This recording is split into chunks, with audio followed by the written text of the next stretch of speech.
ঠিক যে কথা সুস্মিতা বলছিল যে মুখ্যমন্ত্রীর চিঠির ঠিক পরেই রাজ্যের বিরোধী দলনেতার চিঠি, মুখ্যমন্ত্রী মমতা বন্দ্যোপাধ্যায় চিঠি লিখেছিলেন মুখ্য নির্বাচন কমিশনারকে। এই যে এসআইআর এর মৃত্যু নিয়ে বিশিষ্টদের হেনস্থা করা হচ্ছে, এই সব নিয়ে অভিযোগ জানিয়ে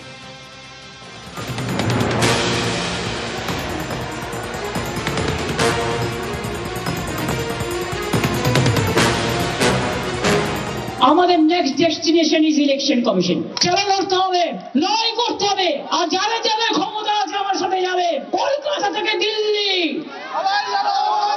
লড়াই হবে।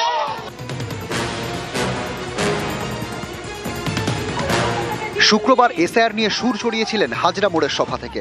শনিবার মমতা বন্দ্যোপাধ্যায় ফের চিঠি দিলেন মুখ্য নির্বাচন কমিশনার জ্ঞানেশ কুমারকে।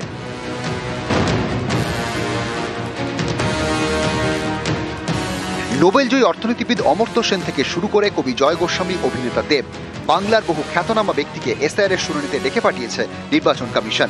চিঠিতে নিয়ে ক্ষোভ উগরে দেন মুখ্যমন্ত্রী।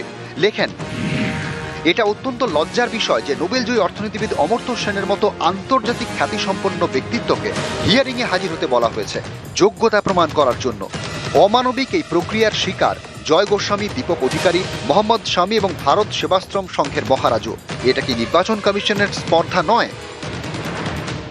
সব্বদ বরবাদ, অমর্ত্য সেন বরবাদ, বাংলার গর্ব জয় গোস্বামী বরবাদ। এই যে দেব বসে আছে, দেখুন কত দশক ধরে বাংলায় সিনেমা করছে, তাকেও ডেকে পাঠিয়েছে, 3 বারের এমপি।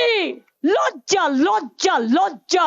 বিজেপিকে জানাই ধিক্কার ধিক্কার ধিক্কার। চিঠিতে মুখ্যমন্ত্রী আরও লেখেন, এসআইআরে যেভাবে সাধারণ মানুষকে নাজেহাল করা হচ্ছে তাতে আমি মর্মাহত। ইতিমধ্যে 77 জনের মৃত্যু হয়েছে, 4 জন আত্মহত্যা করার চেষ্টা করেছেন, 17 জনকে হাসপাতালে ভর্তি করতে হয়েছে। যেসব মহিলা বিয়ের পর তাদের পদবি বদলেছেন তাদেরও হিয়ারিংয়ে ডাকা হচ্ছে পরিচয় প্রমাণ করার জন্য। এটা মহিলাদের প্রতি অসম্মান। সাধারণ মানুষকে দেশদ্রোহী বলে দাগিয়ে দেওয়া হচ্ছে, অকারণ কথা বলা হচ্ছে। নির্বাচন কমিশনের কাজে রাজনৈতিক পক্ষপাত এবং স্বৈরাচারী মানসিকতা স্পষ্ট। এই প্রক্রিয়ার একমাত্র উদ্দেশ্য ভোটার বাদ দেওয়া, ভোটার তালিকার সংশোধন বা নতুন কোনো ভোটার যোগ করা নয়। বসিয়েছে একজনকে ইলেকশন কমিশনে, তিনি কে? হোম মিনিস্টারের কোঅপারেশন ডিপার্টমেন্টের সেক্রেটারি ছিলেন। কিন্তু ভ্যানিশ কুমার যদি ভোট ভ্যানিশ করে দেয় তাহলে বলবো না কেন? কি ম্যাজিশিয়ান? জনগণ ঠিক করবে কাকে ভোট দেবে, না আপনি বিজেপিকে ইলেকশনে জেতাবার জন্য সব নাগরিকদের অধিকার কেড়ে নিচ্ছেন? নাগরিকদের অধিকার কেড়ে নিলে আপনার অধিকারও আমরা কেড়ে নেব। চিঠি শেষে মুখ্যমন্ত্রী হাতে লেখেন, আমি জানি আপনি এই চিঠির জবাব দেবেন না, ব্যাখ্যাও দেবেন না, তাও এগুলো আপনাকে জানানো আমার কর্তব্য। নিউজ 18 বাংলা।